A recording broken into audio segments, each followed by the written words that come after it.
This is Matt Hurt at Obsessive Viewer on Twitter. This is Tiny at Obsessive Tiny on Twitter. And this is ObsessiveViewer.com's The Obsessive Viewer Podcast.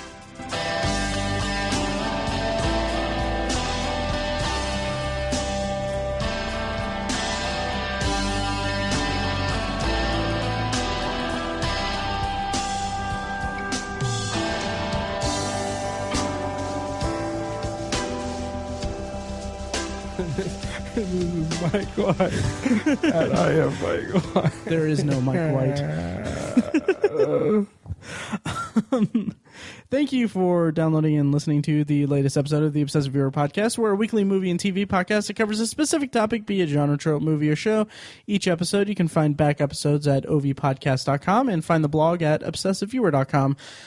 Also, come see us at Indie PopCon, June 26th to the 28th at the Indianapolis Convention Center. We're going to have live recording at the booth, and I think we're also going to be giving away some DVDs at the booth also, because I have a whole bunch that I want to get rid of, and I figured the best way to give away Lady in the Water is to give it to our listeners. The only way to give away Lady in the Water is to give it away. Right, exactly. That's the only way that DVD changes hands. Yes. Oh, God. Anyway... so today we're talking about contract disputes, and this was a tricky topic, wasn't it, Tiny? It was, yeah. We discussed the subgenres of it and like what qualifies as a contract dispute. Right. I think the issue was it was a little too broad. It's very broad, yes. Yeah. But who you calling a broad? I don't know. That. Okay. Anyways, that was a terrible joke. No, it was fun. You're talking to the king of terrible jokes. Yes, I am. No, but contract disputes, it's an ugly facet of Hollywood and of the entertainment industry, because it is a business. It's something that, at least for me and for I know a lot of other people, it seems like it's really easy to forget that Hollywood and movies and TV are a business, and that these are there's a lot of money at stake and a lot of egos at stake. Mm-hmm. And, sometimes that comes through, that causes some trouble behind the scenes. And kind of, we picked this topic as a joke because our third co-host, Mike, left the podcast after last week's episode, to pursue his master's. And but it just happened that Harry Shearer, wow, from The Simpsons, it was like just announced within the last week that he was going to be leaving The Simpsons, and that was pretty big. Yeah, yeah. Tiny, how big into Simpsons have you ever been? You're not. Not very. I mean, I used to watch the reruns and the syndication pretty religiously when I was a kid, but I didn't, crowd around the TV on Sunday nights to watch it. Right. My parents never really wanted me to watch it because, it's really not a kid's show. Yeah, right. Even though it's animated. Yeah. So I don't know. I didn't follow the new episodes, but I always loved the reruns. Yeah, I was kind of the same way. My parents were really into it though, but we only really watched it in syndication. I don't think we ever really watched it live, except for maybe during like the seasons when it was worth it to watch it live. But that kind of brings me to we're just going to go right into it. This is the first topic for our contract disputes episode, but that brings us into talking about the Simpsons news and Harry Shearer. Like he's a big part of the show. Like he voiced Flanders, Reverend Lovejoy, wow, and several others. I want to say that he voiced like up to 25 characters. That sounds right. Yeah, and it's a massive blow, and it comes at a. It's interesting because he was the lone like holdout from the rest of the cast on a deal that would have given the show the 2 more seasons that Fox had announced. And he was the lone holdout because I guess what he wanted to do was he was waiting for a contract that would allow him more time to pursue other things, or to so that it wouldn't take up all of his free time or all of his time, because the guy is 71 years old. Yeah. And I think there's more rumors that it's possible that he's just playing hardball with it, and he's just he's going to come back and all that within the next few days. Maybe by the time that this episode is released, it'll be out of date. But kind of the thing that this news really illuminates or really puts a spotlight on it is that the show just really needs to end. Yep. Like they're going into their 27th season, I believe, and this renewal will give them 2 more seasons. It's like I think they're going to be a season or a season's worth of episodes shy of Gunsmoke for the longest running TV show ever. Wow. Longest running primetime show, I believe. And it's, I mean, I don't know. I honestly don't know anyone that still watches it new or watches it or makes a point to watch it or is happy to be watching it live or watching it new. I mean, occasionally I'll go back and rewatch old episodes, but I mean, up until about maybe season 9, I'll just stop, and I'll even go as far as like season 12, but it's just not worth the time to watch any more of that, and it's such a shame because it's an iconic piece of television. That's I mean, there are at this point there are probably 2 generations of people on the planet who have not lived in a world where The Simpsons isn't on. Yeah. And it's crazy. Yeah. I mean, that's a really interesting thing, but it's also indicative of the need for the show to just end. Yeah, it's kind of like The Simpsons is kind of like an old professor who has tenure. And like students go to his class and they're like, "Why are we here?" They're like, "Are we learning things?" And that's kind of has that feeling to it now. It's like, what are we getting out of this now? Absolutely. You know, what are we getting out of this show? Is it really entertaining us? Is it? Are these characters still in need of development? You know what I mean? It's right. Yeah. And I mean, it's. The show made its mark by being subversive and being kind of a satire of modern life and all that stuff. And it's changed and it's grown throughout the decades. But it's also I don't know. I just think it just needs to go. I don't know really anything else to say. And hopefully this Harry Shearer business kind of brings something. Bring someone to their senses to just, kind of call it a day after these next 2 seasons, I guess, if they go through with that deal. Well, and it's such a good show, you wish it could have gone out on top instead of being driven into the ground like the way it is now. Absolutely. It's unfortunate. Yeah. Yeah. I could come up with another analogy, but that's all right. Yeah. So what's your first topic, Tony? My first topic is we're going to take a journey back to 1978. Yep, 1978. Sounds right. For the film Superman, starring Christopher Reeves and Gene Hackman and Marlon Brando, who is the subject of this one. Yes. Marlon Brando was notoriously hard to work with, but he was one of those people that was just so unbelievably talented at his craft that it was worth the trouble, kind of. Right. But this is the part of his career where he had a super a super roller coaster career, and this was when he was sort of heading down one of his bad parts of his career. This was several years after The Godfather, which was a huge comeback for him. Mm-hmm.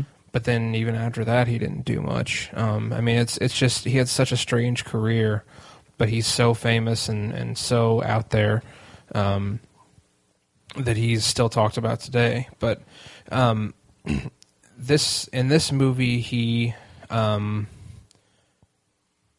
basically had a cameo. He was on. I've actually never seen this. Yeah, me neither. Sorry. I was going to ask if you've... Yeah, I don't know. I was never a big Superman fan. Right. And I just never saw the movie, but I probably did when I was a kid, but I remember none of it, literally. Mm-hmm. But he's in this movie for 11 minutes. Wow. And I think they really wanted his role to be bigger, and they wanted him for the role because he's one of the biggest movie stars in the world, or obviously, or arguably the biggest movie star in the world. Mm-hmm. And so he ended up being paid $3.7 million Jesus. in 1978, which made him the highest paid actor in the world at the time. Wow. And he was also supposed to get a percentage of the profits. He played Jor-El, Kal-El, or Superman's father. He only shot his shooting schedule was only 12 days long. And the thing is, part of his salary was supposed to be a percentage of the profits for the movie. Mm-hmm. And the movie was hugely successful financially. It was like, at the time, I think it was like the 4th or 5th highest grossing movie ever. Wow. It's since been surpassed many times, but even with inflation, I think. But so he was due, based on his contract, was due a huge chunk of money. This also included, this was kind of revolutionary at the time, I think, but they were also filming they filmed the first one and then they started filming the second one right after it, like at the same time, basically. Okay. And so part of his fee also included the sequel. Huh. But Brando was so bad and so hard to work with that they cut all of his scenes from the sequel. So I guess they kind of like refused to give him a cut of the profits from the sequel, even though he shot scenes for it, and so they ended up getting sued. It was a lawsuit. He sued him for like $50 million or something, or wow, maybe $20 million. But in the end, the guy got $14 million for 10 minutes on film, or 11 minutes on film. Good God. Yeah, I guess some of the footage for the sequel was actually used in Superman Returns in 2006. I remember there was something about the footage of him being used in that movie. Yeah. Yeah. But it's just one of these crazy stories that you hear about Marlon Brando. Right. He bought an island in the, I don't know where, I can't remember, like a Peloponnesian island or something like that. That apparently his family, it was part of his estate, and it's still owned by a member of his family. That is, dude, how awesome would that be? Well, it kind of sucks because it's just too small to really build stuff on. Oh. And so it's just kind of sitting there, and like they have to pay taxes on it and shit, I guess. Well, that's... Yeah, I don't know. Yeah, maybe... I don't know if they pay taxes, but I guess there's a lot of upkeep involved with it, and it's really more of a burden than it actually should be. Oh, that makes sense. Yeah. The landscaping would be a pain in the ass. Yeah. In theory, it would be amazing to own your own island, though. Yeah, in theory. But I guess for this movie, he refused to learn his lines. Jeez. And so like one of the pivotal scenes towards the beginning where Jor-El is placing his infant son into a spaceship to send him to Earth, he's actually reading his lines off of the baby's diaper. Really? Yeah. Oh, that's awesome. That makes me want to see the movie now. Yeah. So yeah, it's just one of those crazy stories you hear about him. All the requests that he makes. And this movie must have been a pain in the ass because I was reading some of the trivia for it, and I guess Gene Hackman was a real pain in the ass too because he played Lex Luthor. Lex Luthor, yes, thank you. But he refused to cut his hair and go bald. And so they had to Good God. They had to make his natural hair look like it was a hairpiece, and they changed it around a lot so it looked like it was a bunch of different hair pieces. And it sounded like a nightmare of a movie to me. That is ridiculous. Yeah. Huh. But so yeah, this is I think this is kind of an older example of a contract dispute. Right. But it's not really surprising given that it's Marlon Brando. Yeah, there was a lot of trouble with him on the set of Apocalypse Now, if I'm not mistaken. Yeah. I actually have been meaning to watch Heart of Darkness, the documentary that's on the DVD and Blu-ray, the feature-length documentary. I've heard some people say that that's even better than Apocalypse Now. Yeah, that's what I've heard too, and I've always meant to go back and check it out, but I just haven't gotten around to it. Yeah. Anything more on Marlon Brando? I don't think so. Okay. So. Yeah, I think maybe in the lead up to Batman vs. Superman, I'll give the Superman movies a shot. Cool. Because I've always been curious. Yeah. All right, well, next up we have Edward Norton. And okay, the movie is The Italian Job from 2003, and Tiny, you and I, we have a shared appreciation for Edward Norton, and I feel like I'm not going to put words in your mouth, but you and I both kind of I guess discovered Edward Norton and like Apocalypse, or not Apocalypse Now, but American History X and Fight Club, like right at the point in our lives where we were really starting to get into movies and really looking at movies more objectively and stuff like that. So while carrying such an affinity for Edward Norton, it came as kind of a shock to me when The Italian Job came out, because I mean Edward Norton was playing kind of just the kind of cookie cutter villain role in it. It was a heist movie remake of an older movie. It had Mark Wahlberg. I don't know. The movie just didn't interest me at all. And it turns out that Edward Norton had a 3-picture deal with Paramount, and that he was forced to do The Italian Job. Like, he would have been, if he refused to do it, he was under contract to do it. So if he would have refused to do the movie, he would have been given a multi-million-dollar lawsuit, and so he just had no other choice.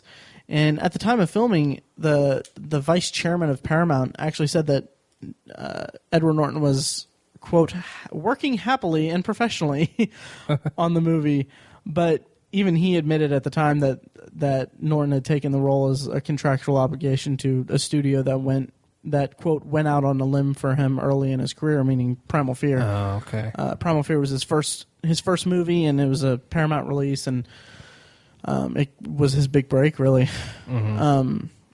So while filming it, he was said to have been working happily and professionally on it, but then he went on to just go so far as to tell his fans in like the press, saying like, okay, well, if you're a true fan of mine, just skip this movie. My heart wasn't in it. I didn't care about it. This was just a job.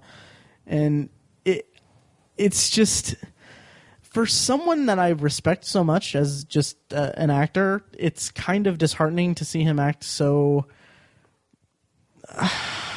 unprofessionally. Yeah, wantonly. Yeah, and it's kind of, I mean, it's kind of a fine line between being kind of a douchebag and just not being shackled by the artistic, by the business side of an artistic medium, I guess. But with this, it's just to go so far as to tell his fans to skip the movie is it leaves a bad taste in my mouth. And yeah. But he's also notoriously difficult to work with, though. Like, I've heard that he often wants like input on scripts and storylines and editing. Yes. Yeah. And he was apparently so unhappy with the finished product of The Incredible Hulk that the month before it was released, instead of doing press, he just skipped out and did charity work instead. Jeez. And no one saw him for the press for it. And even before that, there was a big kerfuffle over American History X. He apparently, it's reported that he re-edited the movie to give himself more screen time. And the director, Tony Kaye, I think, was so pissed about this that he actually tried to get his name scrubbed off the movie. Like, he tried to get have the movie released under a pseudonym like Alan Smithy. But it was blocked by the Directors Guild because they have a rule saying that you can't talk about it. And I guess he had talked about it to the press. I think there was an article in Variety or an ad in Variety or something like that where he mentioned it, and they used that as saying like, well, you can't use a pseudonym. It's just it's weird because that's one of my, I would go so far as to say it's probably one of my favorite movies. I haven't seen it in several years, but like we've talked about it on the podcast, but American History X is amazing. Yeah. And it's a bummer to see it having so much drama behind the scenes. Yeah. And was that the right director? Was it Tony Kaye? Tony Kaye, you're right. Yeah. He's also a nutcase. Yeah, that's what I've heard. Like, Yeah. I meant to Google more, but he apparently sued the Directors Guild for it, I think. Under the claim that it was impeding his First Amendment right or something like that. Yeah. I don't know if he won the lawsuit or not, but I can't remember, but his career just went nowhere after this. Yeah. I feel like he did something recently though. Really? It's such a shame because I believe he was nominated, or I don't know if he was nominated or just the movie itself was nominated for an Academy Award, but okay. I mean, the movie had good reception. Oh, yeah. Yeah, he recently directed the movie Detachment, which I actually mentioned in a potpourri. I don't recall the episode, but it was about a high school teacher played by Adrian Brody. Adrian Brody? I remember that. Huh. It's on Netflix. It's actually a really good movie. Nice. So yeah, maybe I don't know. It wasn't a popular movie. I don't think it's going to do much for him, but still, it's. I'm glad to see that someone talented is still putting out good stuff, right? Despite his personality traits and character flaws, right? It's good to see. It's good to see good movies get made, you know. Right. Yeah. But yeah, I remember this for when this happened for the Italian Job. I remember the press. It's funny. I don't know why I remember this so vividly, but not for the Italian Job, but for Hulk, for Incredible Hulk. I remember at the time I was on a diet and I was like losing a bunch of weight, and so I was working out in the morning, and the treadmill has a TV on it, and it was playing Regis and Kelly in the morning. Okay. And Liv Tyler was on there talking about Incredible Hulk, and I was like, "Oh, that's cool." I watched it. I'm in the movie with Edward Norton. It's called The Incredible Hulk. I play Betsy Ross. That is the worst Liv Tyler impression I've ever seen. She's so boring, though. That's what I'm saying. I know. Yeah. Anyway, sorry. Go ahead. But yeah, I remember watching that. I was like, "Oh, that's cool." And then like a couple days later, I was watching The Daily Show at night, and she was on there too. And I was like, "Why? Where's Edward Norton? Why isn't he doing anything for this?" And then I come to learn, oh, he's a douche. Right.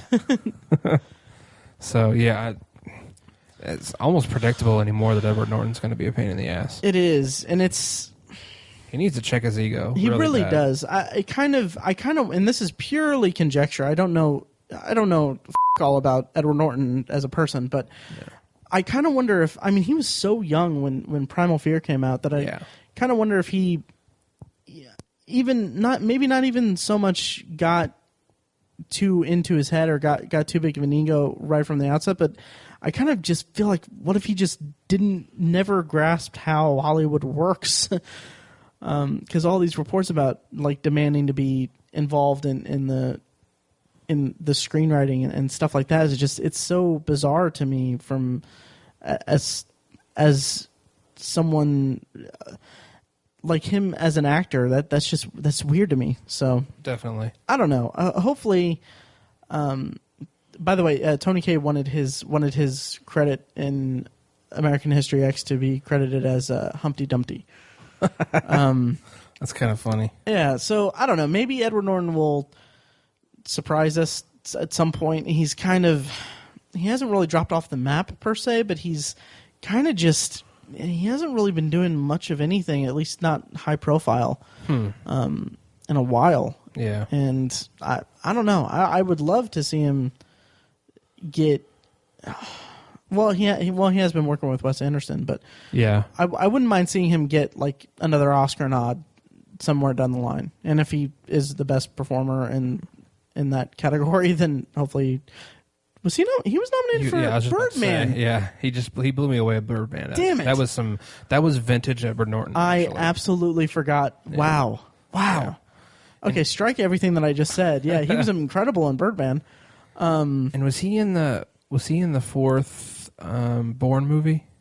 Was that the? There was no fourth Bourne movie, Tiny. Was that him? Yeah, I think Or was that the one he was in, or was he in something else? No, he was in the Bourne Legacy. Was it? Okay. I think. Yeah.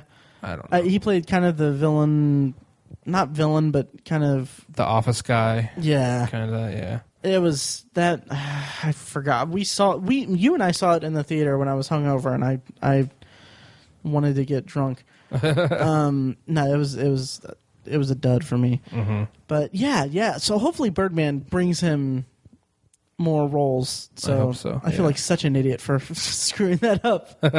But maybe I'll edit that out. But anyway, yeah. So I'm hopeful of that. Although I was a not semi-biographical role or whatever, but there are some interesting parallels between his character and Birdman and well said, his persona. So right. Yeah. So hopefully that'll do something for him.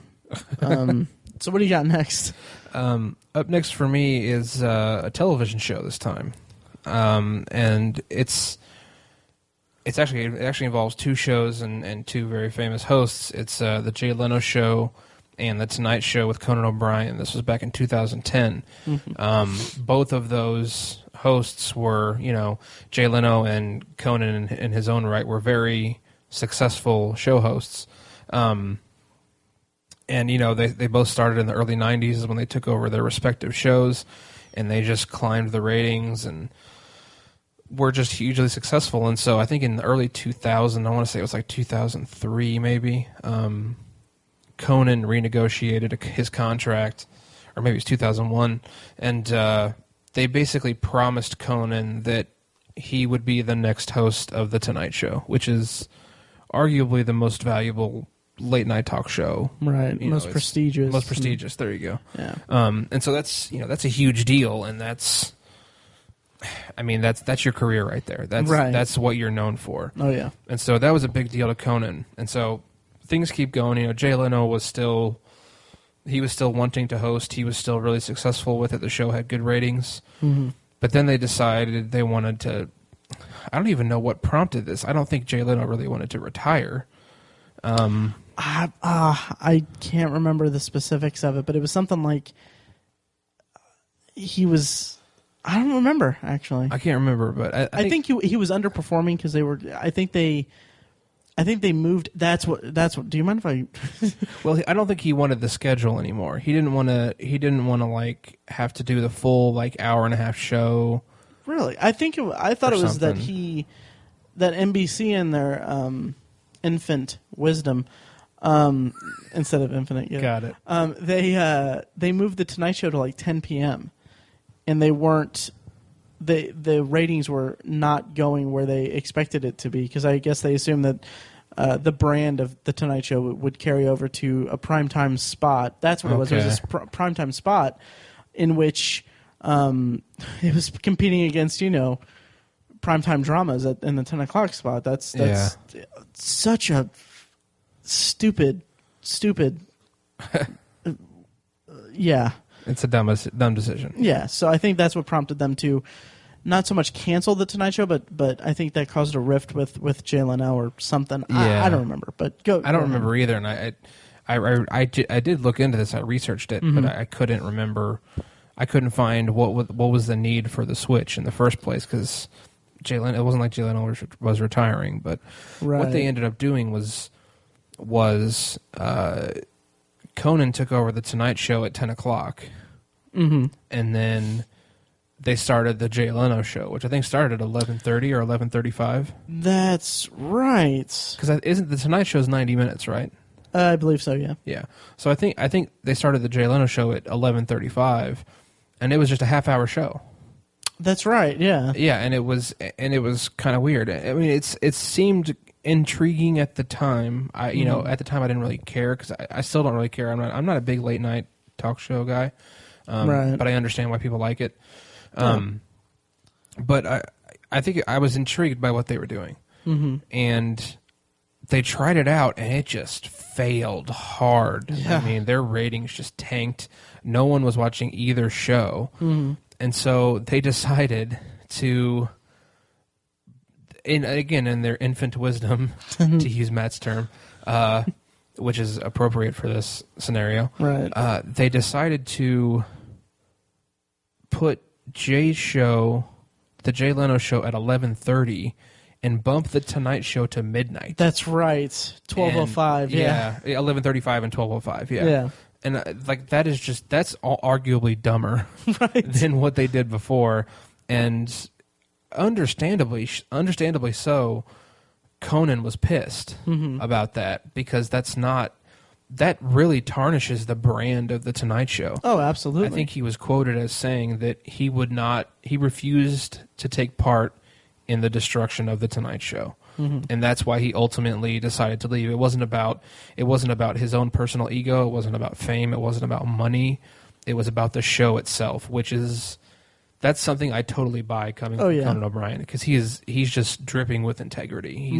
He's not that kind of egomaniacal guy, which I can totally see coming from Jay Leno. Oh yeah, and Conan's last episode of the Tonight Show, like, he did this monologue that was just absolutely just beautiful. Like, it was him saying goodbye, and it was the most touching and the most humble exit that I've seen. Like, it brought a tear to my eye. Like, I remember when it happened and I watched it, I was all like, wherever he goes after this, I will watch every single episode that he does. And I actually watched, he ended up going to Conan on TBS, and he's still doing that 5 years on, 4.5 years on. But I actually ended up watching about a good, his first year on TBS, I watched a vast majority of the shows, and it was solid. Right. And I'm sure it still is. Right. But anyways, that's what ended up happening is Conan got his own. Sorry to spoil. No, that's okay. That's okay. Yeah, he ended up walking away, and of course that's a breach of contract, and he turned it into a lawsuit, and Conan and his staff settled out of court with NBC for $45 million. That's right. Yeah, and that's something that I think is something we have yet to address yet, is that we're not just talking about actors and studios. We're talking about thousands of other people who work in this industry.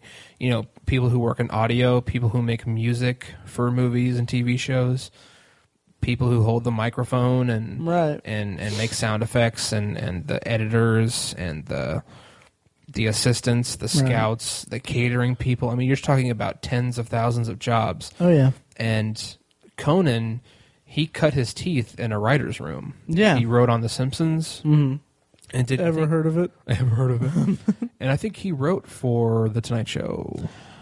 I don't know, maybe. I think he wrote for a talk show. I'm not sure which. I don't know if I would say Letterman. I don't know. No, maybe. I don't know. I'm not sure. But he cut his teeth as a writer, and he was just a staff writer. You know, they make terrible money.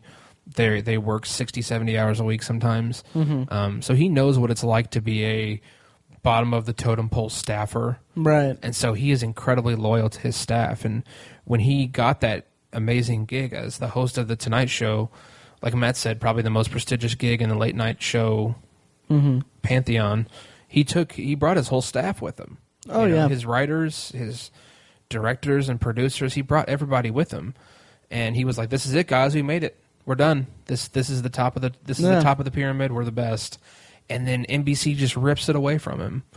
And so, out of loyalty to his staff and his fans, he walked away, started his whole new show, and I think he's doing pretty well for himself. Yeah, and he wrote for SNL. SNL, okay. Yeah. He actually won an Emmy for it. Wow, okay. For writing for SNL. But yeah, I mean, and he just seems like the most down to earth guy every time that I've seen him in interviews and stuff. And he's this very self-effacing kind of self-deprecating kind of guy. And that's a brand of humor that I latch onto because I'm a fucking idiot. See what I did there? But yeah, no, he's a class act, and I'm really happy to see him excel so much. Yes.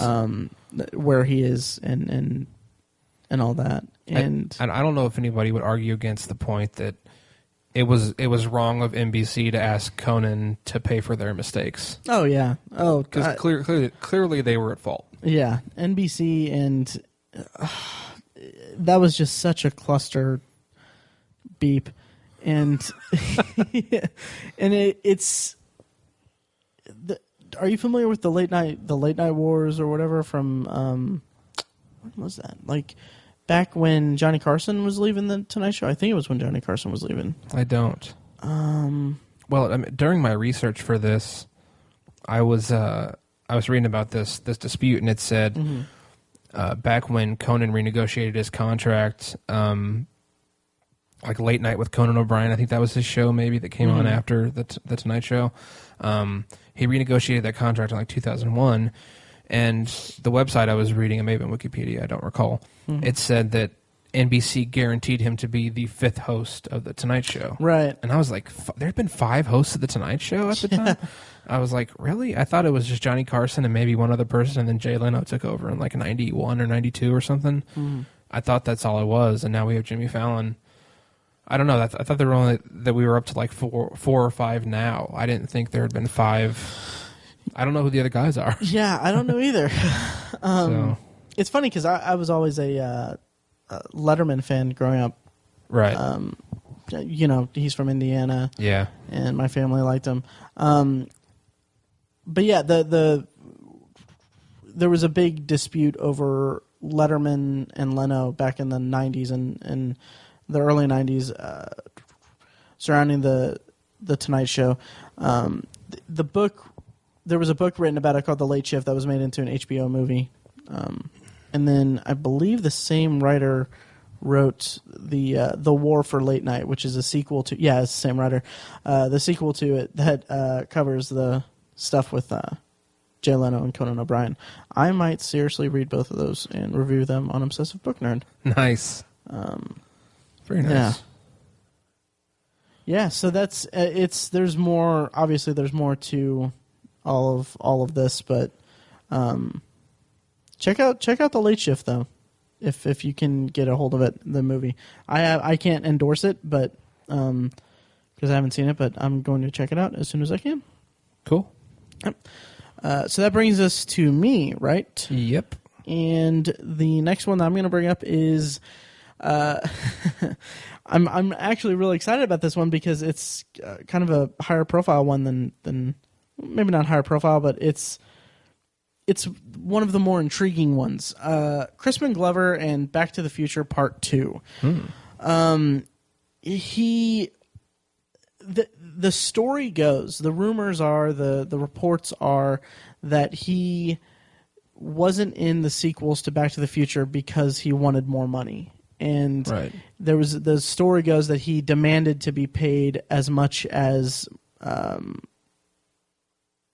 Michael J. Fox was for the sequels, which is, you know, kind of ridiculous, frankly. So that's the way the story goes, and it turns out that they went ahead, they didn't cast him, and they didn't use him in Back to the Future Part 2, but what they did was they cast a doppelganger, a guy that kind of looked like him, put some prosthetics on him that was used from face molds from the first movie, and put him upside down to kind of obscure the audience's view from him, and also intercut a few clips from the first movie into the second movie. Right. So Crispin Glover didn't like this and sued I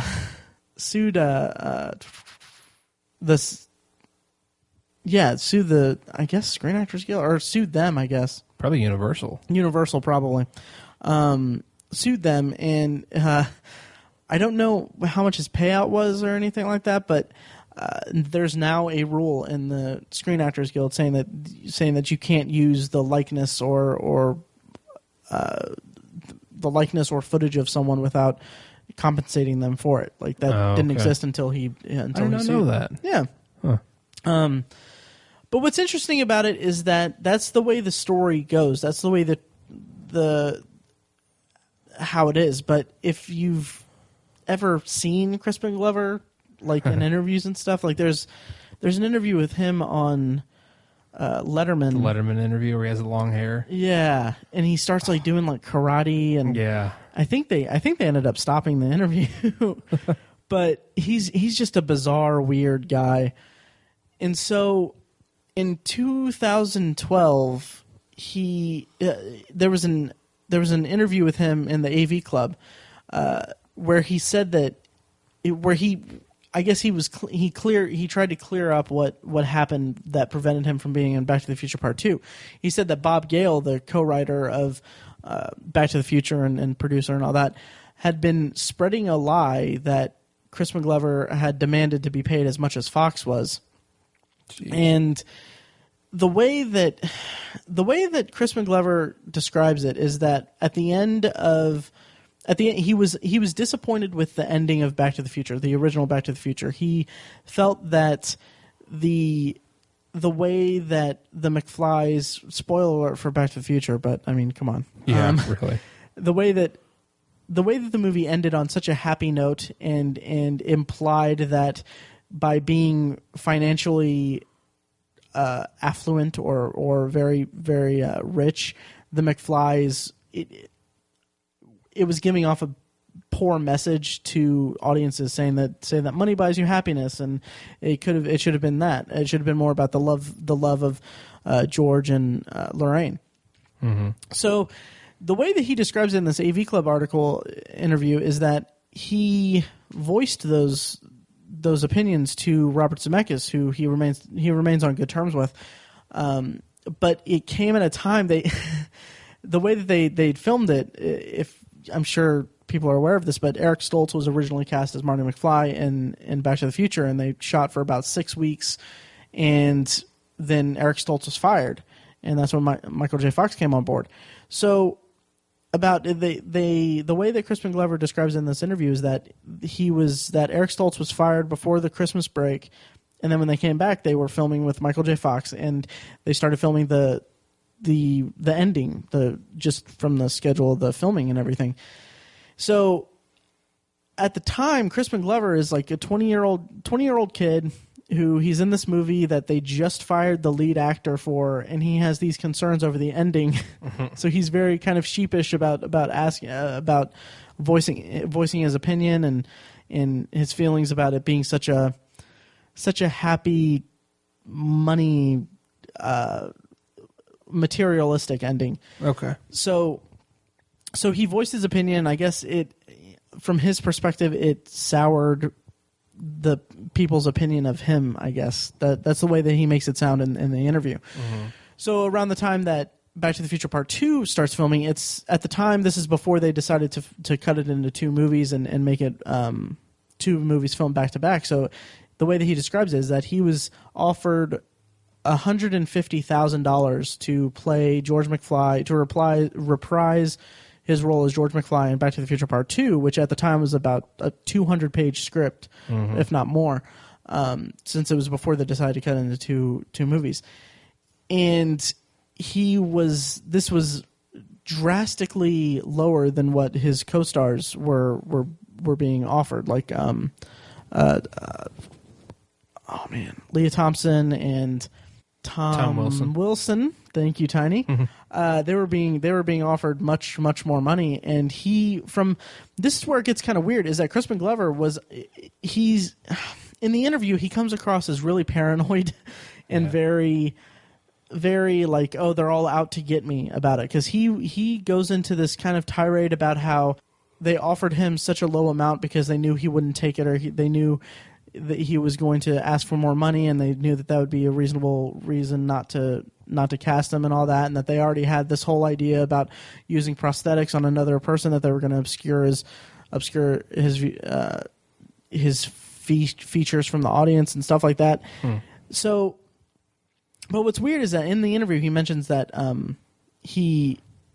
they said that they were going to put him upside down, and this isn't like corroborated. I don't know. I'll have to go back and check the commentaries and stuff on the Back to the Future 2 Blu-ray. But they say that, like, he said that he was going to be compensated less for more work because they were going to put him upside down in it. Where the trivia for the movie says that it's to be believed that they used that technique in the movie to have the guy upside down so that the audience couldn't tell that it wasn't Crispin Glover. So It's kind of a weird. He seems like a very he said, she said, right, and he seems just like such a weird guy, right? But it's funny because one thing that, according to him, is that after they decided to split the movie into split the sequel into 2 movies and film them back to back. They went back and they offered him $125,000, which is $25,000 less than what they originally offered him. Which, I mean, makes sense if that's just for the first movie of the 2 sequels. But I digress. He is an eccentric guy, and I'm not sure what the deal is with it, but he worked with he worked with Zemeckis again on, I think, Beowulf. He did a voice, yeah, and apparently they're on good terms and all that. So I guess it's not too much of a thing. He's a weird dude. Yeah, he's a very strange guy. I guess he wrote like some books and directed a couple of movies, and what he does is, this is actually kind of interesting, as of like 2013 or 2012, he did like a kind of a, I don't know if they said a slideshow or just like a tour, basically, where he shows the movies, signs the books, does readings for the books, has a very intimate kind of thing with his fans, which is just it's weird, but it's interesting. You kind of really can't fault him for that. Yeah, definitely. But sounds like he's doing what he wants. Yeah, which is important to a lot of people. Yeah. Side note: if you want some cool behind-the-scenes Back to the Future stories, check out the Nerdist episode with Tom Wilson. Yes, who plays Biff in the trilogy. Yeah. That is a fantastic episode. Yeah. Great podcast. He has some great stories. He's just a cool guy. Oh, yeah. I agree completely. I haven't listened to that one in a long time. It's an old one. It's at least 2-3 years old. Oh, yeah. Yeah. If maybe more than that. But I remember one of the anecdotes he has in that is that he carries around a small laminated card with basically all of his stock answers. And he reads it in the episode. And he says something like, yes, Michael J. Fox is very nice, blah, blah, blah. like, no, I didn't. I'm not really that much of a dick. Stuff like that. Yeah. He kind of made a name for himself as a stand-up. I don't recall. Maybe. I want to say that he did that, or maybe music or something, but I don't recall. But yeah, so anyway, so check that out on Nerdist. And Tiny, do you want to round us out for the last one? Absolutely. Sweet. The last one I have is another TV show. It is 2003 to 2005's Chappelle Show. Because that's what they... Right. In the commercial. People loved this show in high school when we were... I loved this show.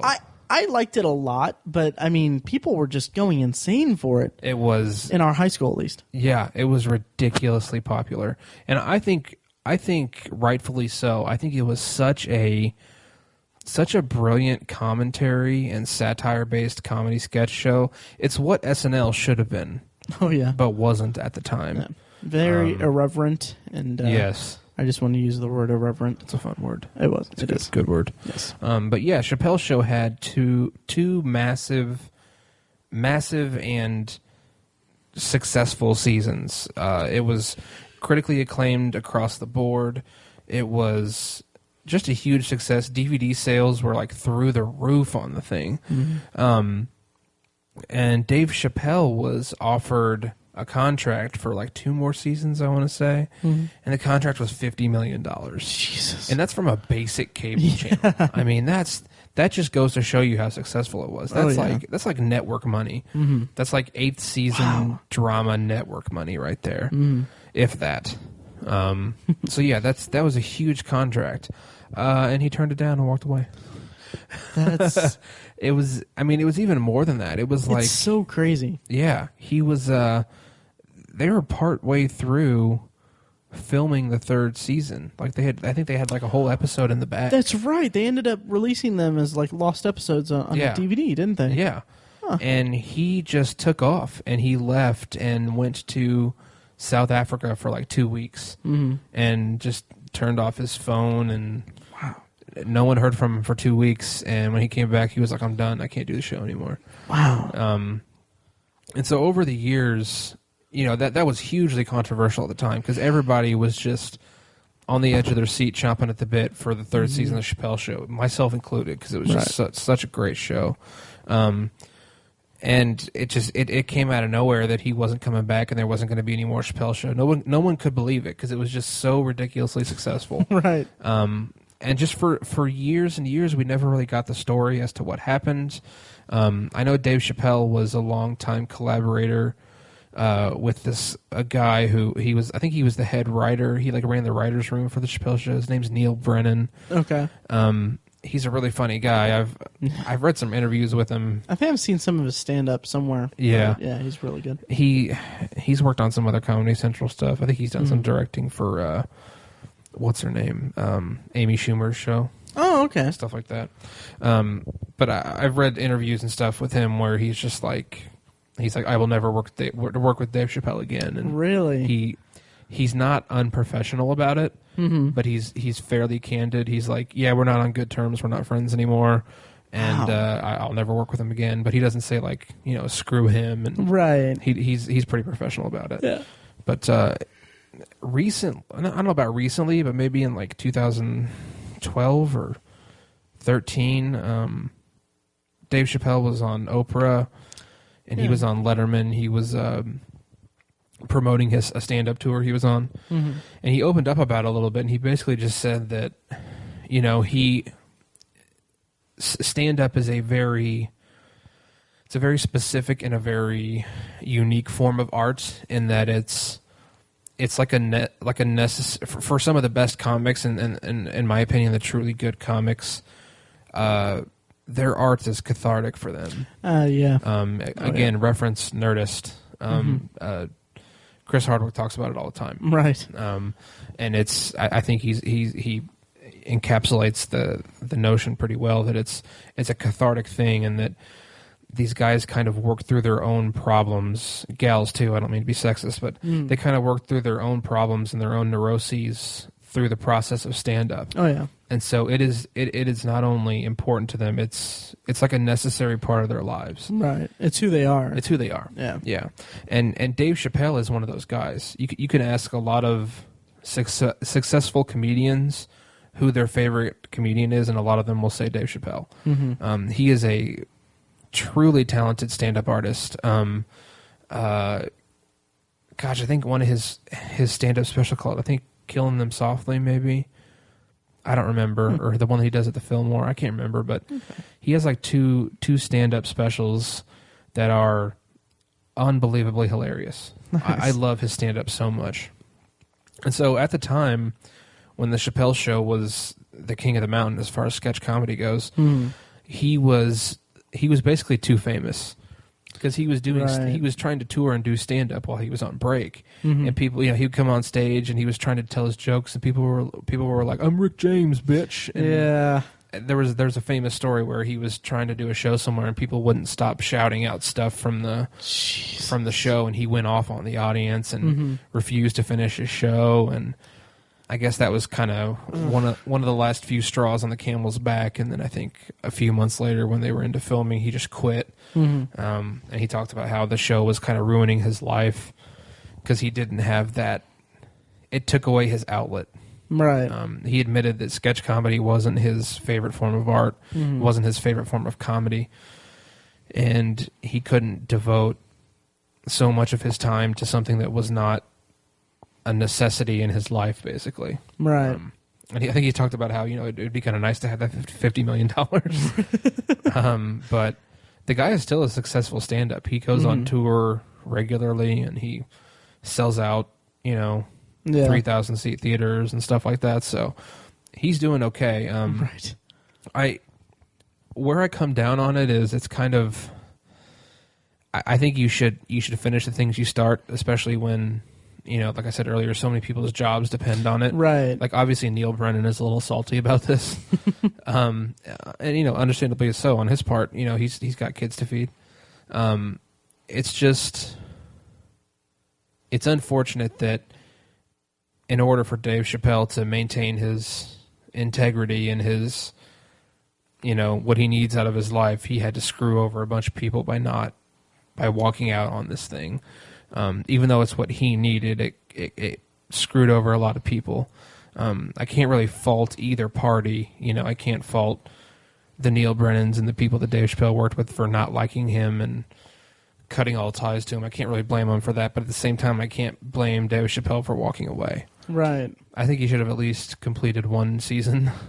or, that third season. Yeah, but at the same time, the other side of that, I can kind of, especially with like a heckler screaming out his catchphrases. Yeah, I can see that really getting to him. Yeah, and I mean, there are more professional ways to breach a contract like that. Yeah, but, exactly. But it's also, I can understand he wanted to keep his integrity intact, and maybe would have sacrificed something for him. Maybe I'm putting motivations in his actions. Yeah. But yeah, I mean, I can understand wanting to keep your integrity and sanity, even. Right. Which is kind of funny because his actions made him seem kind of really crazy. Yeah. But yeah, so yeah, that's a pretty famous one as well, especially for our generation. I remember when that happened. That was unfortunate. Rocked the halls of Speedway High School. It did. Yeah, man, it was so popular in our. It was insanely popular. Yeah. Yeah. So yeah, Chappelle Show, 2005. Good pick, and that does it for our discussion of contract disputes. Totes. And I think eventually we might do an offshoot of this for roles that were recast, maybe. Yeah, that'll be fun.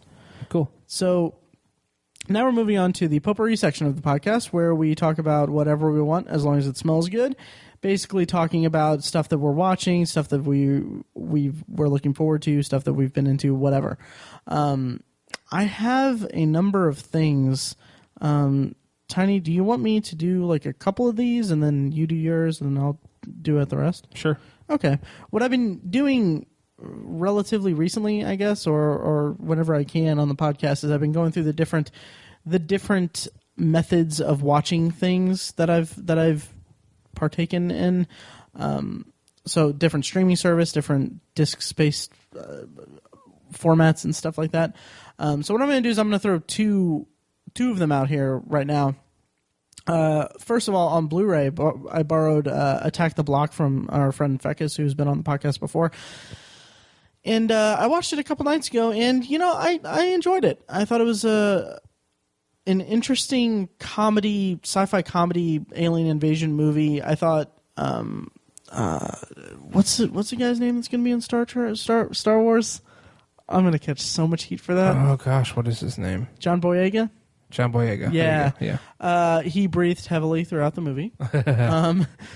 He did it all the time in that movie, seriously. But yeah, it was a lot of fun. It was really cool. I really appreciated. It kind of took a little bit of time for me to get into it, really.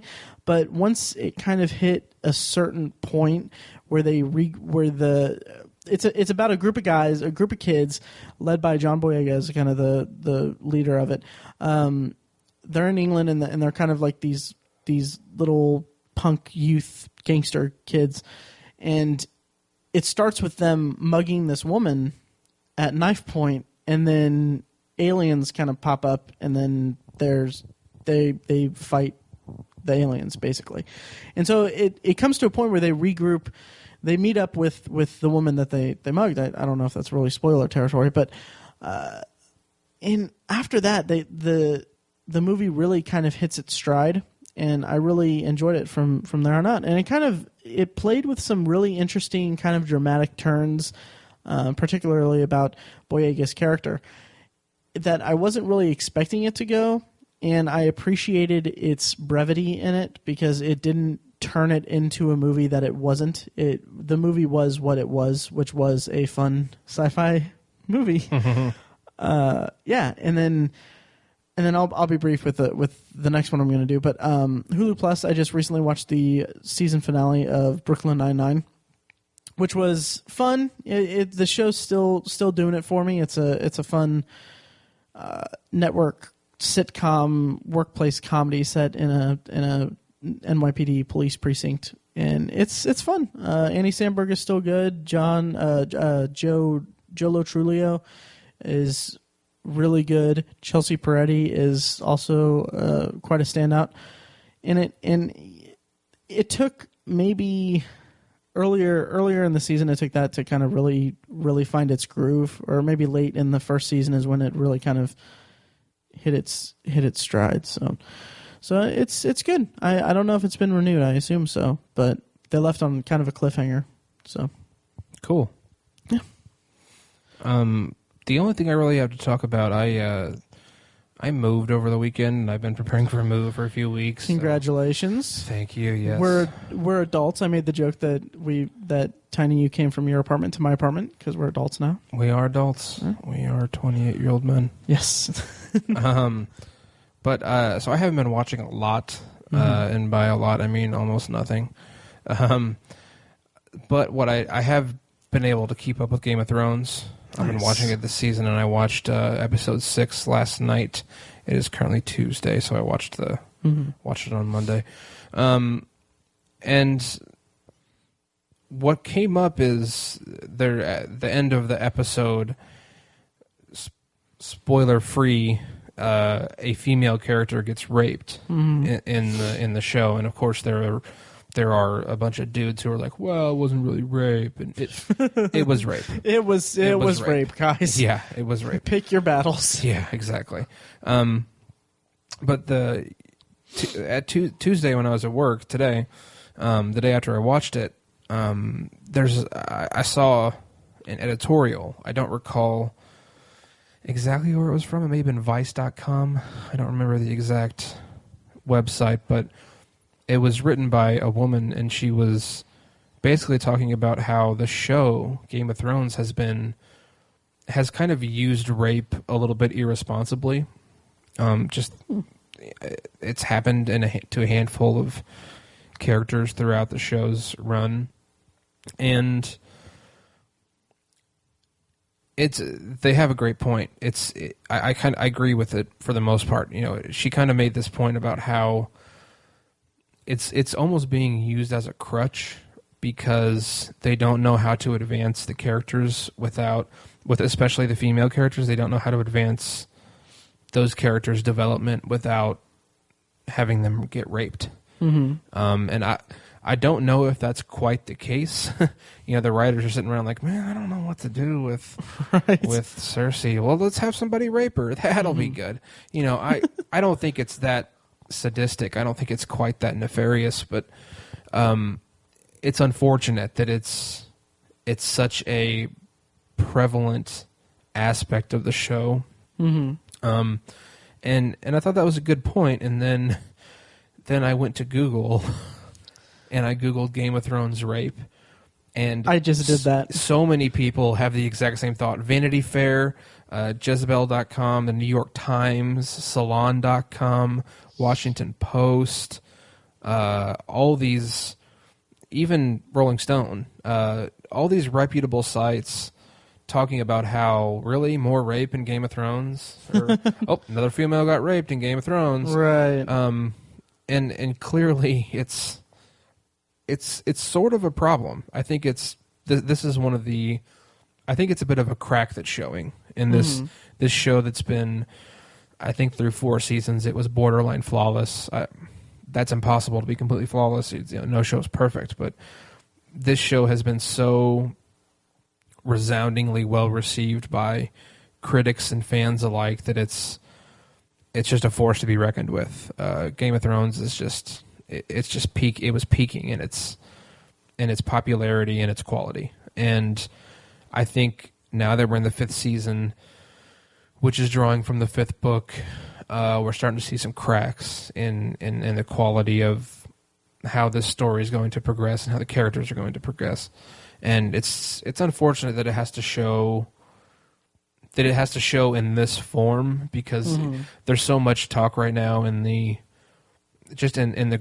our general culture and our you know, the general zeitgeist of American culture or first world culture about rape culture. I don't think I could say the word culture any more than I am right now. There's all this discussion about rape culture and how we perceive women and how we sexualize women all the time, and that's in the news a lot right now, and for a good reason.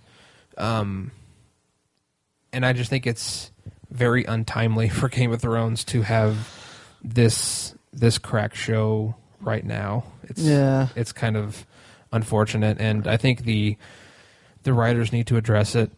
I think George R.R. Martin needs to address it, and D.B. Weiss and David Benioff need to come out and say something. And I don't know. I think they need to do some. Somehow it needs to be addressed. Damage control. Damage control. There you go. What I'm finding is that apparently it doesn't happen in the books. Oh really? Yeah, which that's another problem. which is startling, and it's, I guess this whole plot line is really from that. But I had I don't know what the hell this says about me, but watching the episode, I didn't really have this this kind of reaction. I kind of forgive me everyone, but I thought, business as usual in Westeros. And then it's in the Seven Kingdoms. And I mean, it's to a point where I was more invested in the storytelling of the scene in question and of the episode. Like the whole episode, this is the show's 5th season, midway through the show's 5th season, and it's made such an impression on viewers for being this shocking series. That is, I mean, at any moment a character could, get killed or something. Right. Like there are a couple of weddings that are just absolutely brutal in it, and then we got a wedding a couple episodes ago that nothing really bad happened. Yeah. And then this episode happened, but right. So it's really hard to define my feelings on it because I didn't really see, I guess, a problem with it. As a viewer, I kind of looked at it as more like they were really, really setting it up to go into a certain... I felt like they were going to set it up to lead to something else in the scene. Uh-huh. I felt like something was going to... One of two things was going to interrupt the assault in it. Mm-hmm. And I think what was more shocking than anything was the fact that nothing interrupted it. And I think that's just a way to keep the writing fresh. Yeah. That sounds horrible, but all right, well, I'm going to go ahead and cut out our spoiler portion of Game of Thrones and put it at the end of the episode. It'll be after you hear our pre-recorded outro at the end of the episode. So in that, we will be spoiling Game of Thrones Season 6, Episode 6, Unbowed, Unbent, and Unbroken, and previous episodes before that. So if you are caught up with Game of Thrones at the time of listening to this episode, you are in the clear to listen to that at the end. If not, spoilers abound. I don't know. Okay, so I'll round us out for Potpourri. Again, I'll be brief with these. On Netflix, it's the big one. On Netflix, I finished Daredevil. I've talked about it the last couple weeks. Mm-hmm. My God, I love that show. Nice.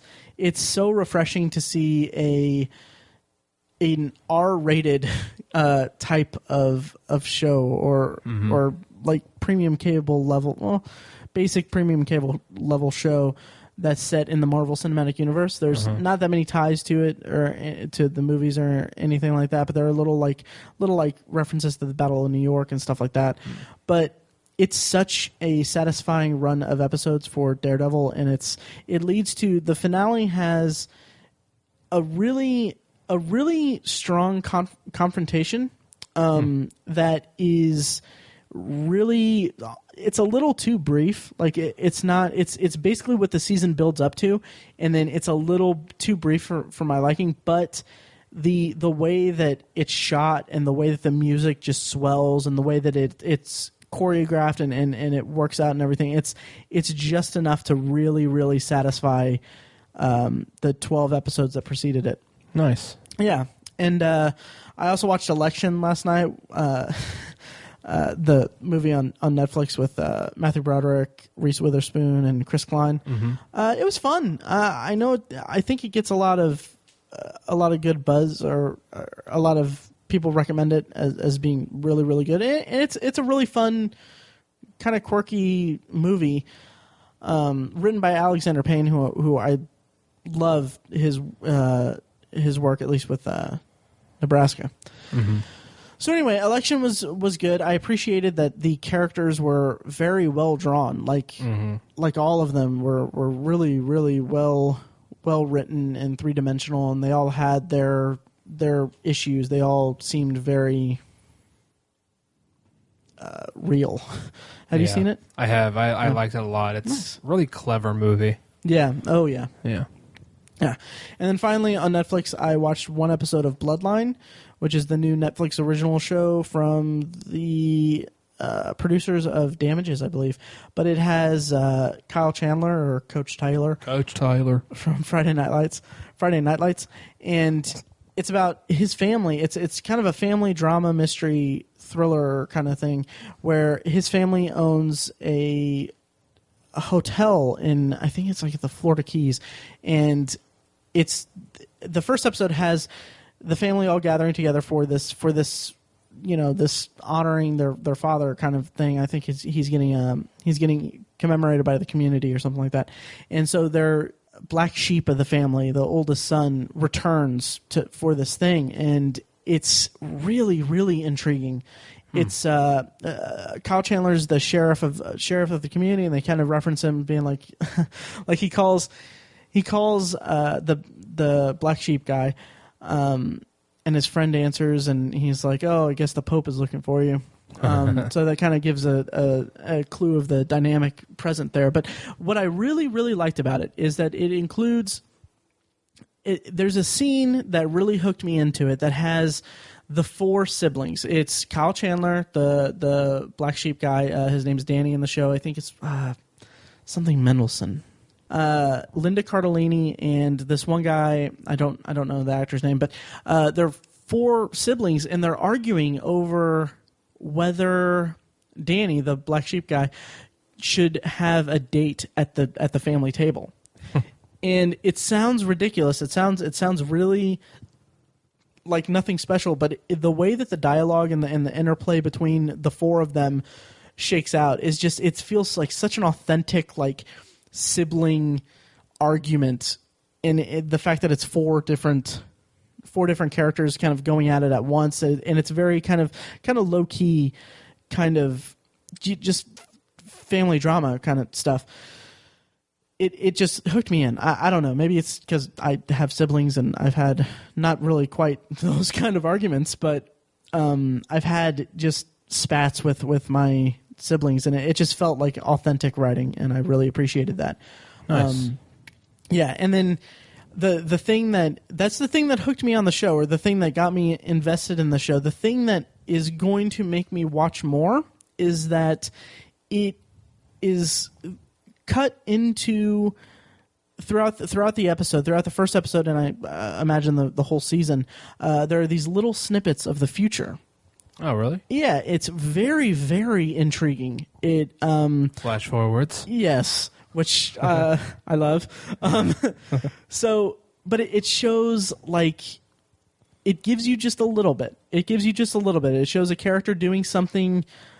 It gives you bits and pieces about some heinous act that all of this is going to be building toward, and it's very, very intriguing. I don't know if I'd say heinous act, but it's an event. It's an event, okay, and it ends on the line. I mean, there's a line that Kyle Chandler says in it that he says, "We're not bad people, but we did a bad thing." Okay, and that just, it's a good line. Yeah, I was just so invested on it. Like, I was kind of annoyed because I was cleaning my apartment today before you came over, and I was like, after I was done cleaning everything, I checked the time, and I was like, I don't have enough time to watch an episode of Bloodline. And I love having that feeling. That is one of the best feelings best things about Netflix and streaming services, is you want to know if you have enough time. Right.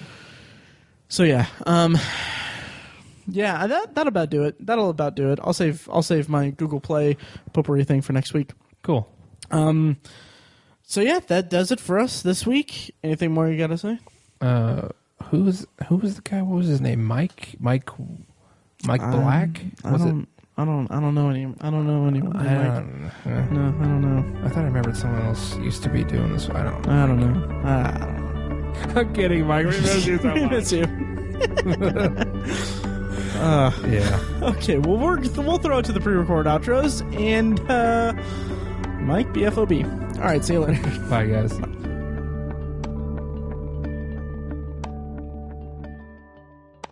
All right, I'm gonna put a spoiler warning here. Okay. We're about to spoil. Well, hang on. How should I phrase it? I can't remember how we. Tiny's a dick, and he couldn't keep his together and spoiled Game of Thrones. All right. Well, I'm gonna go ahead and cut out our. As always, loyal listeners, thank you for listening to the Obsessive Viewer podcast. And thank you, of course, to Loud Like for providing our awesome opening theme music. Their first EP, their first of a few actually coming out in the next few months. Check them out. Anyway, it's called Mistakes We Must Make and features our theme song and Eclipse of Events. Make sure that you rate and review us on iTunes after you listen to this episode. It helps us out a lot, and it gives us the ability to say, hey, people like us. Also, please like our Facebook page at facebook.com/theobsessiveviewer, and you can follow each of us on Twitter.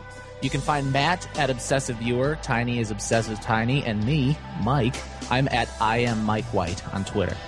You can also check out the blog at obsessiveviewer.com, where all three of us, but mostly Matt, review movies and TV shows and talk about all kinds of things. It's kind of the written form of this podcast. You can also check out Obsessive Book Nerd, which has book reviews and commentary on the evolving world of reading. And also check out Tiny's The Secular Perspective, which is a podcast exploring the concepts of faith, religion, and existence from the perspective of secular hosts. If you have any thoughts on the podcast in general, or this particular podcast you just listened to, or even suggestions for future podcasts, please email us individually at Matt, Tiny, or Mike at obsessiveviewer.com, or you can just email the podcast directly as a whole, kind of directed to all three of us, at podcast@obsessiveviewer.com. Again, thank you so much for listening. We love you. Be excellent to each other.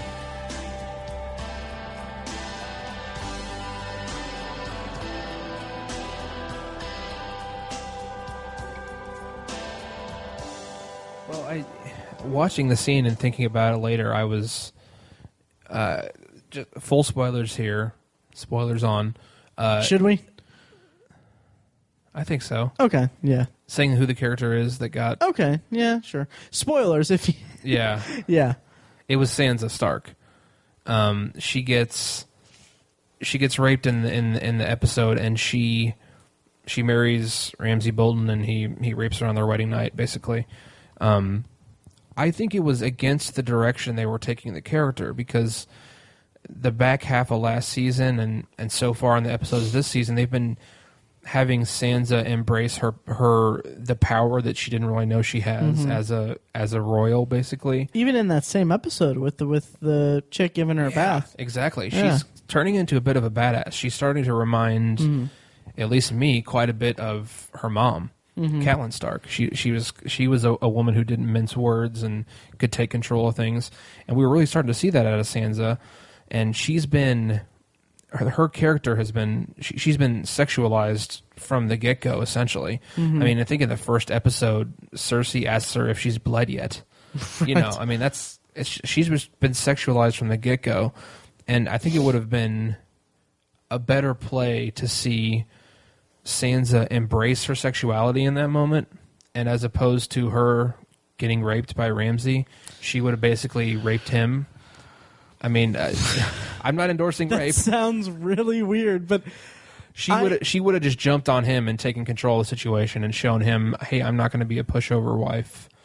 I think that's the direction they were taking that character. I don't see it that way. Really? I don't. Well, because I feel like that would have been disingenuous to the character itself. 'Cause I mean, yeah. If they're growing the character to be the strong-willed character that she's been building toward for the past 5 seasons or so, then first of all, I don't think that would really be the right play. Maybe she would get a little, she would fight back a little bit and just put him in his place somehow else. I don't think she needs to really take control of it, because it was very clear she didn't want to bang him, right? Or to consummate the marriage. But yeah, it's another thing. I understand that they were building this character to go into a certain direction, and this episode really, really reversed it. But on the other hand, it's Game of Thrones. This is kind of almost standard practice for the series. I mean, Oberyn Martell was the show has a habit of undercutting plot lines in a shocking fashion, either by killing off a character or by completely changing the status quo of something. I'm reminded of Joffrey's death came out of just nowhere, and then even the Red Wedding with Catelyn and Robb. I thought Robb was going to be a character that would make it to where he can at least be in a position to avenge his father or something like that. But this is a show that doesn't really follow very, I guess, strict narrative rules. The show demands itself not to play into certain roles that it sets upon itself. I know exactly what you're saying. Yeah, it's actually a really good point. Yeah, it's something that's something that makes it, that's what makes it so unexpected. That's true. Yeah, like in this episode, and I'll probably cut this and put this at the end of the episode so that people can listen to spoilers. But at the end of the episode, or in the episode when they showed the Dorne scenes, and they had Jaime and Bronn there with the three women that are sand snakes. The sand snakes. Yeah. I was on the edge of my seat because I thought, they could die. They could die. And they could for real die. And then when the one guy had the axe and he just put it to Jaime's throat, I thought, for a split second, I was like, oh God, they killed him. But he stopped it. This is a show that's built on the perception of the audience and what we expect going in, and then reversing the expectations of it. So I didn't have a problem with it. People get really upset about things. That's true. And personally, I didn't have. That's a fantastic point. I didn't think thank you. Really, that's well said. Thank you. I didn't have a huge problem with it either. But it's I can see why you just wanted her to rape him. Yes, I wanted to see that. But yeah, I understand why people are upset about it, and it is a trope that they've jumped to before. But I think you have to take certain things into perspective as well. The context of the show is it has this ancient feel to it, and back then, right? I think women were raped all the time, and it wasn't a big deal, right? Which is awful. I'm not endorsing that. Right. I cannot say enough that we do not endorse rape in any. Right. But I'm saying it was a fact of life back then that it happened much more often. Exactly. It's not like it's not. I don't think it's as big a deal as people seem to be making it to be. I mean, maybe they have a point, but I didn't have a problem with it. Okay, right on. So, yep. The show is okay so far, I think, this season. Oh yeah, I think it's just okay. I was sort of expecting it because I read half the first half of the fifth book, and it is so fillerish. It's just that's what I've heard. Not a lot of action, just a lot of talking and filler, and I was kind of expecting this, but yeah. There have been some good stuff, definitely. Yeah. I'm enjoying it. It's a little cluttered, and the whole thing that I find most interesting about this run of episodes is that the whole thing with the Sons of the Harpy is pretty interesting, and also the that's another problem that I have with it is it's a little unclear the stuff in King's Landing with the priests people, the religious fanatics that have all but kind of taken over, right? So I don't know. It's a little muddied, but it's intriguing and it's entertaining. Yeah. All right, I'm gonna put a spoiler warning.